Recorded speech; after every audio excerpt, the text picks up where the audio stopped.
Coffee Shop LLC doing business as UpperWest for clarification of the Sunday hours. Yep, and the approved common victualler license. Good evening now. Could you please state and spell your names for the record?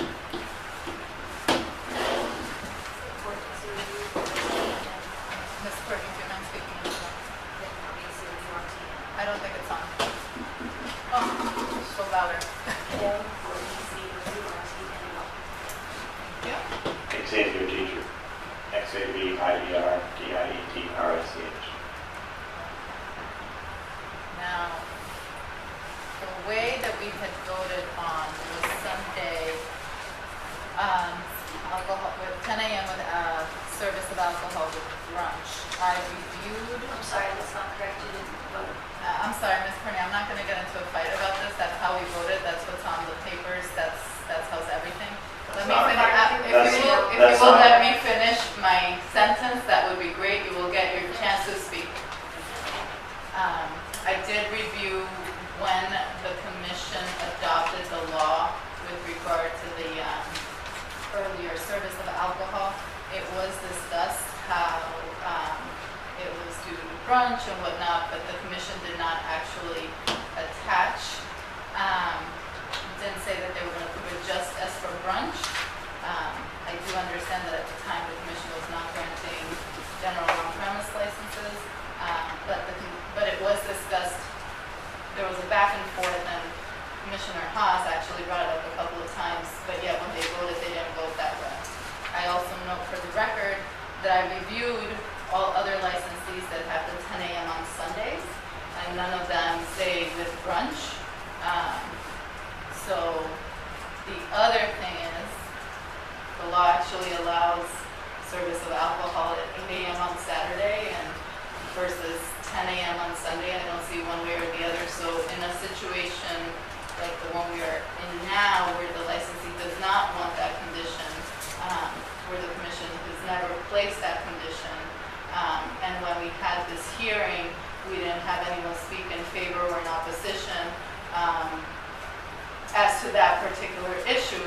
I think it's perfectly fine if we just approve the 10 a.m. As is and just remove the clause with brunch. Okay. Do you want to say anything on that? No, other than just to correct that the vote did not place any limitation on the license. Ms. Courtney, that's your position. That's not what the record shows. And I'm I am sorry, not going to. I am not going. That's what the video shows. That's what the video, yeah, it's not. I am not going to get into a fight. There's a with you difference two. between positions and Ms. facts. Courtney, I'm not going to get a fight with you two. I just want to clarify. It is not. Well, that's your position, but that's not what the record shows. With regard to the common victualler license, we have reviewed the case law. We have consulted with our city solicitor, and our position is that if you're serving food on the premises, regardless of whether it's you that prepares it or whether you get it catered in, you need a CV license. Okay, in that case, you'll have to probably shut down 20 to 30 establishments because you're requiring them to have CV licenses that they can't comply with. I disagree completely. There's no requirement. You are allowing GOP licenses to be issued in Cambridge. You have to allow them to operate. If you do not agree with our requirement that your particular establishment have a common victualler license, you can file it at the Superior Court. That is what our city solicitor has advised us. That is the city's position. If you are serving food on your premises for the consumption therein by your patrons, you will need a CV license. Okay, so that's not correct. But you also have placed conditions on our CV license that effectually make it not a CV license. So you're already admitting it yourselves. No, I am granting what we did with those conditions was grant your request that you not always operate the CV portion of your business model. A GOP license is just that. So I know you're familiar with how that's supposed to operate. And so basically you're saying that a movie theater can't exist.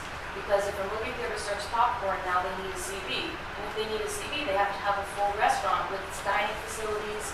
So you're forcing basically all of these businesses that have to go out of business if you require us to have a CV for that exact same reason. Ms. Courtney, every business is different. The way that you explained your business model, you need a CV license if you're going to be serving that. I completely disagree. Well, then take us to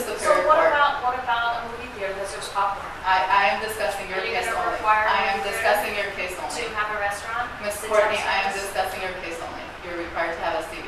Okay, You will well, cash in your my check. opinion, the language in the CV that you provided to me makes it not a CV, which means you're charging us for a fee that we're not required to pay. So that's the So we can situation. take the condition off and then you have to be open to the public every day and serve No, them food. because I have a GOP license, I don't have a You also restaurant have a license. CV license. Ms. Courtney, if you are not happy with the requirement of your CV, you can take this to Superior Court. Okay, I'll do that. Thank you. Thank you. Thank you. Are we going to discuss the reimbursement of the overcharging of the fee for the liquor license? No, the liquor license fee is the newly,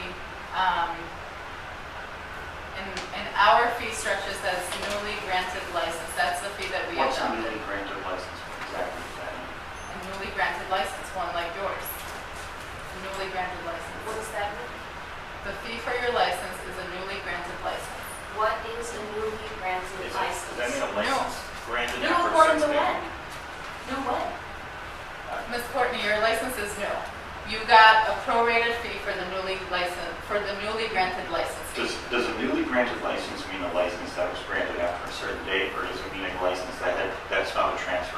When we discussed the change in rules, the commission specifically talked about the fees for licenses, and we said that we were going to discuss fees at a later date. We also said that any license that we granted after that date of the adoption of the rules, aka any license, would have that newly granted license fee attached to it. And that fee may change in 2017 when the commission discusses what the fees will be for 2017. Your license is a newly granted license. It was Okay, so- prorated according to the newly licensed granted, and that is that. So your definition of newly granted doesn't mean it's a non-transfer. It wasn't transferred. It was issued, but not transferred from another entity. Is that That's correct? a newly licensed granted. So other newly issued license that have happened? I am discussing only your case, Ms. Courtney and Mr. Dietrich. I'm discussing You- my case. That is not being your charged case. twice the fee. You are not as being other charged license twice the holders. fee. And I gave you an example, and I could give you lots more. And there are other license holders with all alcohol licenses that pay half the fee that you charged us. And we paid it so we can get open, but we would like a reimbursement of our overcharging of the fee. And you I know it's vote not to deny. legal, you know it's not legal to charge that.